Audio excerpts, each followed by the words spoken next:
All right. Heyo! Welcome back, everybody, to the Fast Break with Taylor and Jake. And like I said last time, we're going to say it again. This will be the last episode of Season 1. Many of you guys probably didn't even know that we're actually in seasons, but we're doing seasons. At least like when we were doing the podcast, gave us the section for season and different episodes. Like, okay, we're going to roll with that. But we're going to now enter Season 2 after this episode. What episode is this, anyways? Let me check real quick. Because we gotta know the, 44. 43. 44. Let's see. 43. We have done. This is episode 43. So this is the 43rd episode of the podcast. Guys, what a long season. I think we need to give ourselves an applause. Our numbers haven't grown too much, but I mean, that's not our fault. I'm just kidding. No, but we really enjoyed it. I know we've just got one of my coworkers just subscribed, and he's like, "Yeah, I'll have some of my buddies watch you. I don't like sports, but hey, it's something to watch." I'm like, "Okay, cool, thanks." So shout out to you. Crap, what's his name? I think it's Dat Boy. Well, we got a shout out to you, David, if you're watching. David, thank you very much. So we're gonna just recap a little bit. Game 5 and 6 is where we left off. Game 5. Realistically, full box score. Realistically, could have, not should have, but very easily could have been the championship game. If not for one person. No, two people. I'm going to blame it on two people. Markieff Morris, has he ever been in the NBA Finals? Do you know? I don't think he has. So we're not going to hit on him too hard. We're going to hit a little bit on Danny Green. Danny Green, when he very first came to the league, right from the get-go, wasn't he a three-point shooter? Danny Green? Yeah. Okay. Yeah, because it was like, actually, he's been in the league for a while. He started with the Cavaliers. Right. Yeah. And then, he went for the Spurs, set the record for most threes made in the finals in 2013. So he's a shooter. I mean, he set finals records before. Okay, he's been to the finals multiple occasions. Mm-hmm. It's not like he's like Markieff Morris, first time guy, knees shaking. I'm going to shoot it. No, he's been in the moment. He's hit clutch shot, like Jake said. He's set finals records before, and he has the most wide open shot anyone could ever ask for in a Game 5 of the NBA Finals to win the championship you're ever going to get, and he barely grazes the rim. Oh, it was almost an air ball. I mean, it was this close to air balling. That's what you're on the team for, is to shoot 3-pointers. And ever since he joined, at least maybe not the Lakers, but the bubble in general, he's been a bum. His shooting numbers have been terrible. Like, I don't know, just for the Lakers, he just wasn't that good this year. Yeah. I think he was fairly good for the Raptors, wasn't he? Yeah, he was decent. I don't know, I can't really remember, but do you think LeBron should have taken that shot? So LeBron, no. At that point had 40 points. I think he'd made, I want to say 2 or 3 close range shots in the last 4 or 5 minutes of the game to really keep him in it. And he was triple teamed, running to the basket. He found a shooter for a wide open shot. So some people, is it the right basketball play? Absolutely. It is. Absolutely. Not everyone says you make the right basketball play during that time. Right. But I think you do. I think he trusted his teammates. Well, why wouldn't you trust Danny Green to hit that shot? He's been doing it his whole career. Why wouldn't you trust him? It's what he's there for. But you got to make it. Yeah, that's the problem. Is what it boils down to is you have to make it. Markieff Morris grabbed the offensive rebound after that. I honestly thought he should have pitched it back to Danny Green because Danny Green was right behind him. He was wide open again. He probably would have been able to hit it. And he tried to do this lob thing to Anthony Davis, lob shot, whatever it was, and right out of bounds. He'd get the ball back and close it out.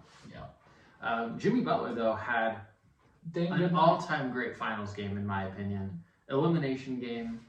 He's been playing like 45, 46 minutes every single game. This game, I think he was out for a total of like 49 seconds in Game 5. 35 points, 12 rebounds, 11 assists. He had, 5 steals. Did you know he had 5 steals? Mm-hmm. So yeah, 5 steals. He went off on offense. He guarded LeBron the whole game. Obviously, LeBron had 40 points. But anyways, I mean, just you could just tell he was gassed. I mean, the Heat pulled out, forced to Game 6. And And Game 6, it was just the Lakers were just too good. The Lakers absolutely took care of business. And the sad thing is, when you look at the box, or when you look at the final score, it's a 13-point Laker lead, and that's not the story. That's not the story of the game. They were up by 30 at one point. Not the way you really want to go out. But like Jake said, Jimmy Butler played all but 49 seconds in Game 5. There's only a day in between He was gassed, man. Well, I mean, yeah, I sent Taylor a video. There's a video of Jimmy Butler leaving the press conference, and he just stands He's up. limping. And he's just like, oh. Like, you can just tell, like, he is just giving 100. Like, I hate the phrase give 110%. Because how can you give more than you have? It's just the most cliche coach thing. But if anyone was given 110%, Jimmy Butler was. Yeah. Like, literally everything he had and then a little bit more. Right. So, again, Jimmy Butler, we talked about him last week. Great finals performance. Mm-hmm. Stretched this one to 6 when it should have been 5, possibly even a sweep, realistically. So... After I was watching that, my heart was just breaking. I'm just like, he can't do this again. Yeah, he's toast. But like we mentioned last episode, I still stand by. I think Jimmy Butler has now risen into the elite category, especially after his Game 5, because for a player in his very first finals appearance to have 2 triple doubles. One wasn't one a 41. One was a 40. One was a 40-point triple double, and the second one was a 35-point triple double with 5 steals. I mean, there's... What more do you want him to do? He very well could have made a case for Finals MVP. Like in 2015 when it went to Iguodala and it should have gone to LeBron, even though he lost. I mean, he averaged... Did he have a triple-double for the series, or was that in 2016? I think it was 2016. Well, either way. Yeah. I mean, come on. But, I mean, Jimmy Butler, if you would have given him the Finals MVP, I wouldn't have been upset. Yeah. I think it does. I think LeBron did deserve it too. Yeah, but it could. I was on board after Game 4 about Anthony Davis winning it, but then LeBron kind of took the last 2 games kind of into his own hands. He was good, dude. And I read a thing. I think Dayton posted that he didn't say this, but he posted a picture and it says, "There is no debate anymore. There is no question that the only 2 greatest NBA players of all time is Michael and LeBron. However you want to rearrange them, I respect that. But there is only LeBron and Michael for 1 and 2. There is no debate for Magic, no debate for Kareem." How do you feel about that? I don't know. There's been a lot of good players. Personally, I do think they're the top 2 players. I'm still trying to figure out who I put as number 1. Right. I think the only other player I honestly would say you could put probably, I don't know, maybe not Magic, I don't know, but Kareem. I'd probably put Kareem. I'd throw his name into the mix. Yeah, for sure. Other than that, though, I mean, Larry Bird and Magic were absolutely great players. Like, legends, top of the leagues, championships, MVPs. Right. But maybe not to the same level as LeBron and Michael. I don't know. Right. And I know you guys like to play the ring card. Michael's won 6. LeBron is now won 4. Mm-hmm. LeBron's been there 10 almost times. Double Michael. Okay. And we've said it before, and there's it's not an opinion, it's fact that LeBron has played harder teams than Michael has. Yeah. It's a fact. Okay. And for LeBron James to push the Golden State Warriors in 2015 without Kyrie, without Kevin Love to 6 games, it's kind of like the whole Heat. It was honestly kind of like Heat and Lakers this year was kind of like the Cavaliers and the Warriors in 2015. Truly, the one you can hold against him most would be the 2011 finals. Right. That one legitimately hurts his legacy. Yeah. I don't think any other finals performance hurts his legacy.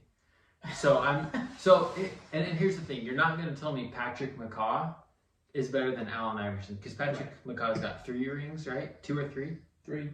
Patrick McCaw has 3 rings. Okay, he's not a champion. You cannot play Allen Iverson, Karl Malone, John Stockton, Isaiah Thomas, Charles Barkley. Those guys are, to me, like champions. Well, you look at Jerry West. I believe it's either Jerry West or Elgin Baylor. They're 1-8 in the finals. Did you not? Elgin Baylor was like 0-8, wasn't he? Maybe 0-8. Let me see. Regardless, he's an all-time great. Jerry West, I don't think he had a very good. I think they were on the same team, so they must have had similar finals not success, obviously. Magic was, I think he was 4 and 5. Magic was 4 and 5, I believe. So like, but no one holds that against him at this point. Yes, you have to play the ring card in a sense, but that doesn't define a player. We've mentioned LeBron's gone up against.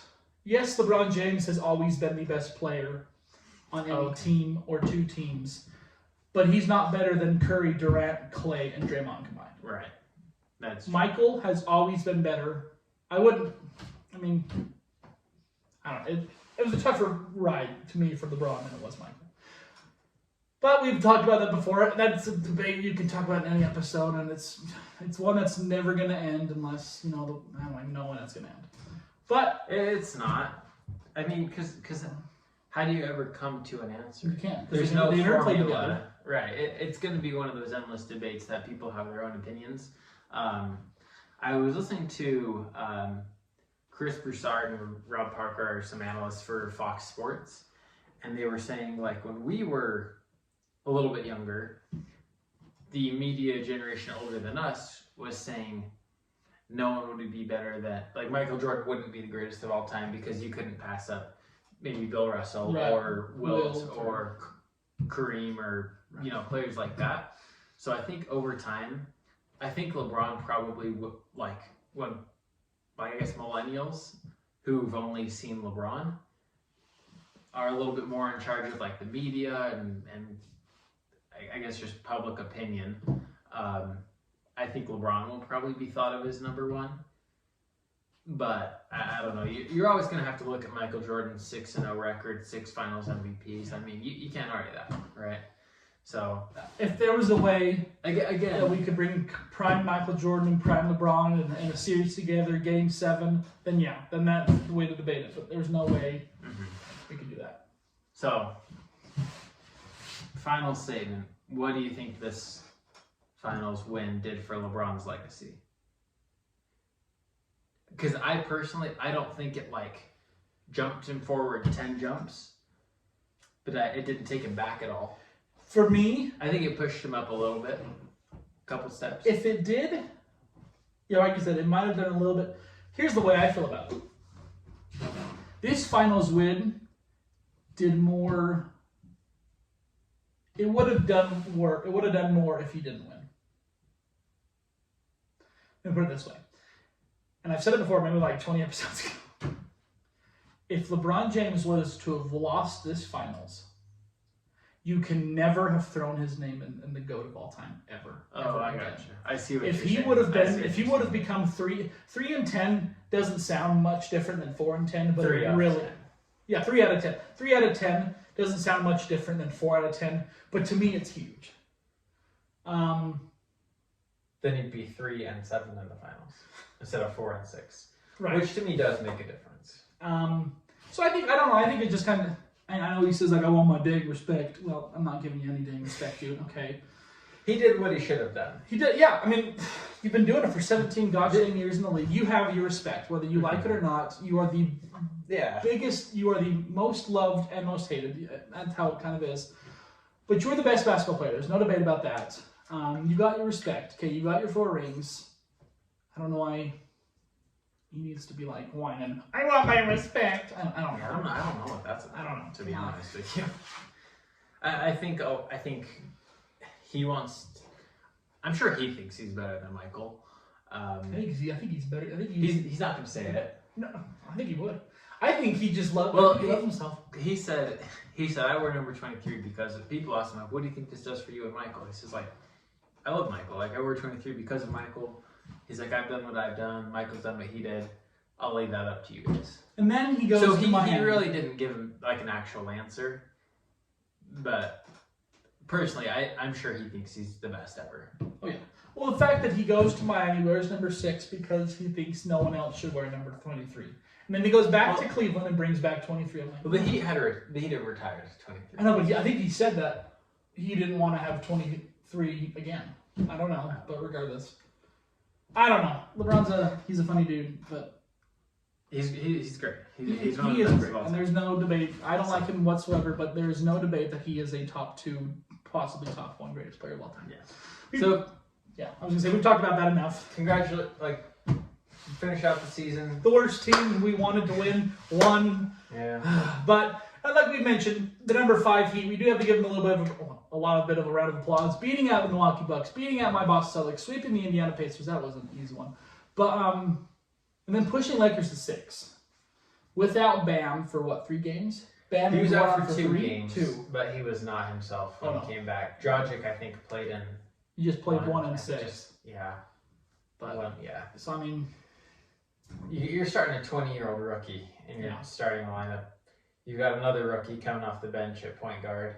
Duncan Robinson, like, not technically a rookie, but he didn't play at all hardly last year. yeah. So really young Heat team that I'm excited for the future. I really hope they get some good off-season pickups. I think they will.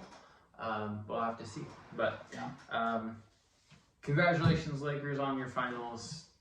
It is cool that you know, tragedy with Kobe this year, that you were able to. Truly, I do think they wanted to win it for him. So that I think the refs did it. It's all set up, Jake. I think the Lakers wanted to The win. whole shebang is set up. There is no competition. Adam Silver was sitting down in bed and he was like, man, he's looking at these teams. He's like, man, these Lakers aren't that good. But Kobe died. We gotta make them win. Holy crap. Boston to Miami, huh? Well, let's make Miami win because we know Boston could beat LA. Yeah, that sounds good. That's exactly what was going through Adam's head.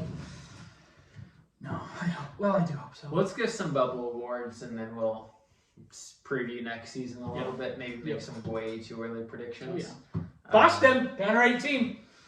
All right, bubble MVP. Who you got? So the bubble MVP is end of regular season and through the playoffs, correct? Mm-hmm. Yeah. Great. Probably Kawhi. You're kidding. I'm kidding? You think Kawhi for the bubble MVP? For real? Not see his stats? No, not really. Holy crap! I mean, we bashed him to the ground hardcore. I get that. I don't know. Well, I'll take LeBron. He won the whole thing. Yeah, I'd give it to LeBron. I guess so. I'd also have Jimmy Butler coming in a close second just for helping his team get to the finals, but he didn't put up insane stats throughout the playoffs. Right. He had some lower scoring games. He's always good. I don't think he had any bad games. Right. But LeBron had great games, great numbers. They won the whole thing. I got to give it to LeBron. LeBron's always got to win everything.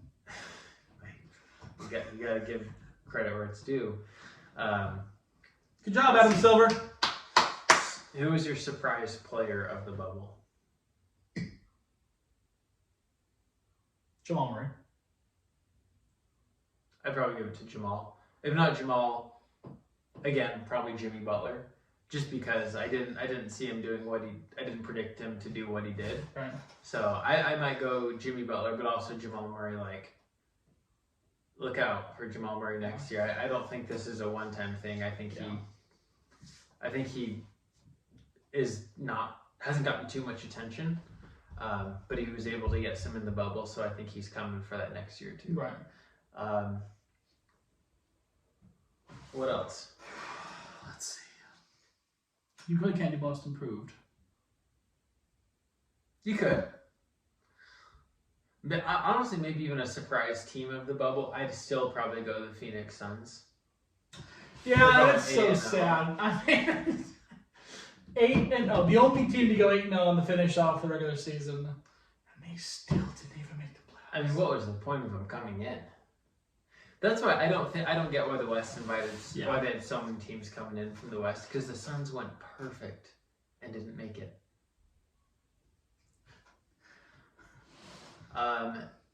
Who was your letdown of the bubble? Boston. Oh, really? They had it, dude. They had it. No offense to Miami. I know they pushed. The Eastern I know Miami made it to the finals and they took it to 6. But let me spill this out a little bit. Milwaukee goes down. Okay. Clippers go down. I told Jake earlier, as a Boston fan, I'm honestly more scared of the Clippers than I am Lakers. To be honest. I'm not. Clippers go down. Okay. Once again, no disrespect to Miami whatsoever. but Boston had a cakewalk to the finals this year. I mean, Toronto pushed into 7. I know, but like with Milwaukee going out, not even having to play Milwaukee at all, not even gonna have to play Clippers at all. Houston, right? They have to play Miami, who they really pummeled in the regular season on times. Had a cakewalk to the finals, and it got to their head after that game 1. I'm sorry, Boston, but you. This was their year, because, I mean, Warriors are going to be healthy next year. Brooklyn, I don't think Brooklyn's going to do much damage, to be honest, but Brooklyn's going to be more dangerous next year. This was their year to get it done, and if Danny Ainge cannot get rid of Gordon Hayward and get a legit center besides Daniel Tice, a center who knows how to rebound and is not afraid to play defense, then we can do it again next year. But this was the easiest year Boston's probably going to have had to go into the finals, and they blew it. Okay. I'm going... No disrespect to Miami. They did a great job. They played better than Boston. I mean, I'm still going probably with the Clippers. Okay. Because, they made it to the second round. They were up 3-1, but then they didn't close out. Right? That's true. The fact you didn't close out at 3-1 over a team that you do have more talented players than. Absolutely should have closed that out. Should have matched up with the Lakers, and we can... And Lakers, they had a cakewalk to the finals. I really think Clippers could have given them heck. I think Clippers could have given them serious trouble in the Western Conference Finals. I was really seriously looking forward to it, but then you gave them Denver Nuggets, who, LeBron put in his mouth and chewed and spit them out. He did. So I really do. I'd probably have to give the Clippers the biggest letdown. Player-wise, I'd probably go Paul George, just because he just had so many bad games. When you need to have good games. Yeah, absolutely. Kawhi did have good games this year. Kawhi was good. Except Game 7. So, the bubble, that was an interesting thing. I don't think it's going to happen. Actually, I know for a fact it's not happening next year. No. Every other league is pretty much back to normal travel, just without fans. So I'm sure they'll be able to manage it. Especially the nice thing is, basketball rosters are relatively pretty small. You've got your coaching staff. You can fit everyone on one charter bus. Right. An NFL team has a 53-man roster and 30 coaches, trainers, equipment. If football can do it, and baseball with these I don't know about baseball rosters being too much bigger, but they're a little bit bigger. But if all these other sports can do it, the NBA can safely do it. They've done really great. I think they'll put a really good plan for just the regular season again. So the bubble was fun. Yep. It was really nice to get basketball back for a little bit, and now it's just gone from us too. It's gone again. Speaking of being gone, can we talk about Quinn Cook being left behind? So Quinn Cook, a member of the Los Angeles Lakers, just won the NBA championship. J.R. Smith's on the team bus or somewhere going home, and he's live streaming on Instagram partying, and Quinn Cook is on his live chat, texting back, "Hey, make a U-turn, turn around. I'm still in the building. You guys forgot about me." How do you forget about... Oh, that's so funny. That reminds me, Jake. Let me tell you a funny story. I don't know if you know this. When Wilt Chamberlain... This is the only game in NBA history that was never technically finished. Was Wilt Chamberlain's 100-point game. Did you know that?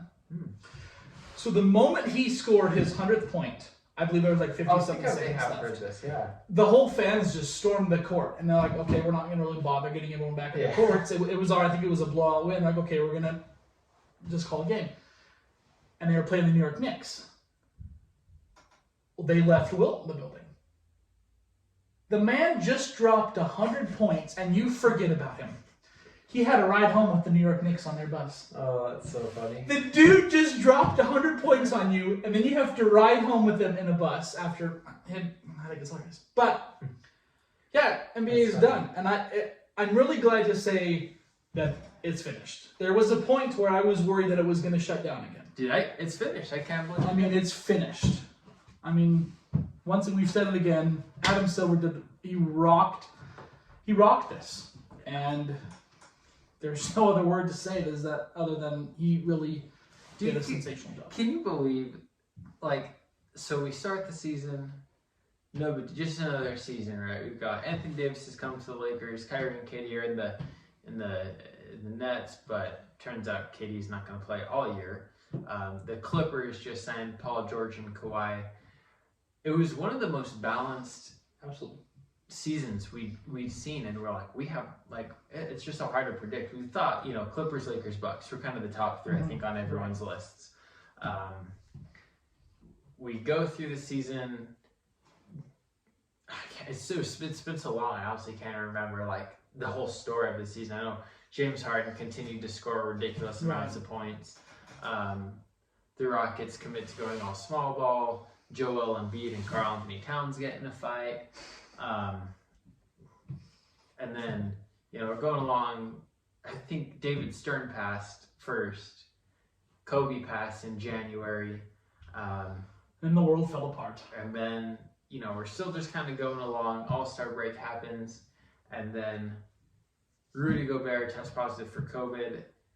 And I feel like even just Rudy Gobert's test made more of an impact than just the NBA, right? That's when schools. Yeah, that's when it all started tumbling down. Everyone started working from home, quarantine. It was crazy. Rudy Gobert's test really did change everything. Right. So Rudy Gobert, season's just put on hold. Fans are sent home. Everyone's like, what in the heck is going on? Me and Taylor, I remember, we're like, this is a joke. It's not going to be that bad. It's going to be fine. We totally did, Jake. We were totally brushing off. We could not have been more wrong. Anyway, season shuts down. We watch The Last Dance. We try and do whatever we can to keep the podcast going, and everyone's just wondering, are we going to finish the season? What are we doing here? They announced they're going to be playing in Disney World. Woo! Disney World. So congratulations, Disney, for hosting the bubble. That's pretty cool. Good job. You did a great job there. At least they had a team in the playoffs. They say we're going to play 8 games to finish the season and, do the playoffs, and they have the whole bubble thing, and now it's over. The Lakers won. Now what? What a season. I'm sure next season it won't be as crazy, right? But you never know. You never know. Sorry, you're going to say something? I was going to say, you want to make some way too early predictions? Absolutely. All right. MVP. Is that what you're talking about? We can do stuff like that. We don't need to do most improved kind of stuff like that. Rookie no. But we'll do the finals, finals matchup. Finals matchup. Are you guys ready for this? I think we talked about it last time. It's going to be Boston and Lakers in the chase for Ben and Ray team. All right. And the better team is going to win. Boston. So, Boston, Lakers. I'm documenting this. Okay. And if it's not Boston and LA, then Boston is winning the whole thing this year. They have to. Well, that's who it's going to be. All right. Who's your MVP? We're way too early MVP. That one's tough.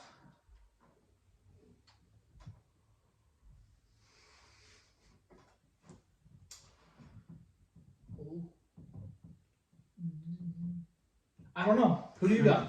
I have 4 guys that I want to give it to. 4? Dude, I'm trying to think. LeBron, James, Giannis, and Doncic. I don't know if Doncic can have a good year, as good a year as he did. If he can, then he's going to become the best European player to walk on the face of the planet. I don't think LeBron is going to win the MVP again. I don't think LeBron's ever going to win another MVP. No, he should have had more than he does. Personally, right. In my opinion. So should Kobe. I don't know. I could see Giannis going back to back. Let's say he goes to Miami. You think he still can?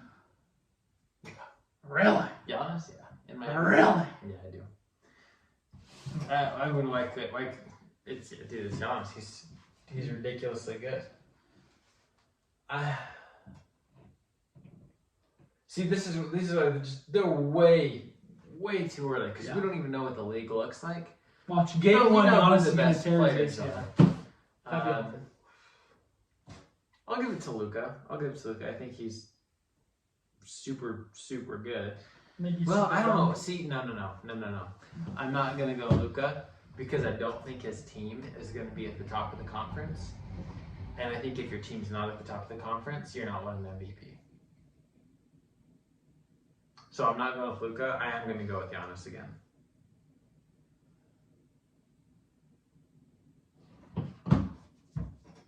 What? Okay, It makes sense. James Harden wins it. Team's at the top of the league. Giannis wins it the last 2 years. Team, again, at the top of the league. Russell Westbrook did win it the year before because he averaged a triple-double for the first time ever. MVP winners, their teams are always at the top of the standings. Well, they weren't fired. Who? Dallas, well, they were the 4th. I think they were 6th. I don't 6th? I think they were 6th, yeah. Okay, what if they're 4th? No, I think you got to be like a top 5 record at least. Could you put Curry in the mix? Yeah, you can put Curry in there. You can put a lot of players in the mix. You can put Curry in the mix. That's why these way too early predictions are always stupid, but they're super, super fun to do, and you're going to look like a fool because you're way wrong. Or you're way right. But Curry, regardless. that's a good point. I don't think Curry will, but I think Curry will be good. I think he'll have a good year. I was kind of expecting him to have a good year this year, and then he hurt himself. Like always. Yeah, I'm gonna go with him. I'm gonna stick with Giannis for 3 in a row. I think he's good. It really is. It's not a stupid pick, unless he gets injured. There are 3 players, in my opinion, that you can always go with. It's LeBron, James Harden, and Giannis. At least nowadays. But okay, we've got some segments we want to do coming up, and we asked you guys to give us ideas. You guys didn't really tell us a lot of ideas, but we want you guys to give us more ideas on different segments. Jake, literally right after I pushed stop last episode, he gave a really banger idea that I think would be super, super fun. As you guys know, I actually haven't done it a lot the past few episodes, but I want to really start getting back into it because it's a lot of fun. We should have a ridiculous counter. Every single time I say, that is ridiculous, we're going to give a little ding. We're going to count that and at the end of the season, we're going to total that crap down. I think that sounds awesome. I think it sounds really fun. Like we talked about, we want to start doing player profiles again. But we don't really want to do a ton. Well, we didn't really do a lot of different segments. But we want to shake things up. We don't want to have everything the exact same. Player profile, this happens, this happens. Jake also mentioned right before we started filming of more game recaps. Like they do on First Take, Sports Center, all that kind of stuff. They actually break down individual games and go over play-by-plays, that kind of type thing. I think it'd be great. I think it'd be really good. We had a buddy of my nephew-in-law. He's like, hey, why don't you guys film you guys doing game winners and like iconic plays and like showing more of your basketball skills. And actually, Jake and I, right before we filmed this, on an actual hoop this time, not a 7-footer, we played a little one-on-one, so I will probably, well, no, screw it. I will post that video up with this video. So there'll be 2 separate videos, episode 43 and then that video. So apparently people want to watch more of us, basketball-wise, watch our skill, because I tell you guys, we are so dang good. Church ball, man, we never let down in church ball. But no, we just like to have fun, and that's the whole point of this podcast. Is we want to hear different kind of segment ideas. We want to cater more to you guys, because Jake and I, we can talk about whatever the heck we want to talk about. And I know someone also mentioned, a buddy of mine, I can't remember who it was, text me saying he wants to see us fight more. I'm down. I still think Jake should slap me in the face one of these times. If I say something really stupid, I've told Jake, I said, Jake, if I say something stupid, just slap me. I think it'd be great. I think it'd be a really good thing for the show. I don't know if you've thought about any segments at all. But I do want to, I think we talked about it. We're going to try and I don't know if this was on the podcast or off, but we might pick a few games throughout the week that look good, make our predictions, assign so you get 2 points if you call it right, 0 if you miss, and then run a tally throughout the season, see who ends up with the most basically correctly predicted games. I think that would be a fun one. Yeah, I think it was great. Yeah. And I know Jake even talked about another one of those competitions. We did a competition for the bubble that I believe. So did that come out to me winning that one then? Yeah. We want to do a massive season challenge. You up for that? And obviously, reward will be a little bit bigger than dinner or whatever. It will be, I don't know. Maybe the other person has to buy tickets to a game if they ever come back for fans. Let's say Jake wins and he wants to go to Utah and Miami. If they ever come back, I'll purchase him some tickets or vice versa. Maybe that's a bigger price. I don't know. Front row tickets, man. No. But just something like that. Just some stuff to spice Make it a little bit more interesting. Yeah, I mean, because like the hat game where we pick names out, that's fun, but that's... And then we'll vlog the game and post it. And then we'll vlog the game. That would be fun. Streaming on Twitch, right? But no, seriously, we want to hear you guys' opinions and ideas, and because we want to start doing more with the podcast. We really, really would like to grow. I've said it again, guys. Can we just get one video? This is going to sound horrible to say, because this is so sad that we have to say this. But can we just get one video to 100 views, man? Like I said, we don't make any money off this, so we're not like asking you guys to give us money. We just want you guys to watch, because, I mean, I don't know, it's mainly friends and family, but we want you guys to spread the word, and we're trying to... You know what I really would like to do, Jake? I mentioned it one time to Michaela. She looks at me like, yeah, you do that. You know how those benches, like by Maverick, like a rent-a-bench? I want to like advertise the fast break on one of those benches or something. Oh my gosh. But we just want to get the word out. Like I said, we're not huge. We're not trying to get on ESPN or SportsCenter or whatever, you know. Maybe someday. Can you imagine if we are teamed up with Stephen A. Smith, Jake? I would love to go head-to-head with him. That'd be funny. But once again, this is the end of season 1. Thank you guys very, very much for tuning in for all of our episodes and all of our podcasts. We cannot get into our podcast account for the life of us. We're going to try, though. So that's why we trying. haven't been doing podcasts, because we literally cannot get into our account right now. I'm like, who's the idiot that wants to hack into the Fast Break podcast account? Your loss, buddy. It's not that big of an account. But no, yeah, we're going to try to get back into that, because that's kind of fun to just listen instead of watch. If you don't have time to watch, you can listen. But anything you want to say, Jake? No, it's been good. Yeah. It's been a fun season. It's been fun. Looking forward to another year. Yeah, me too. Thank y'all.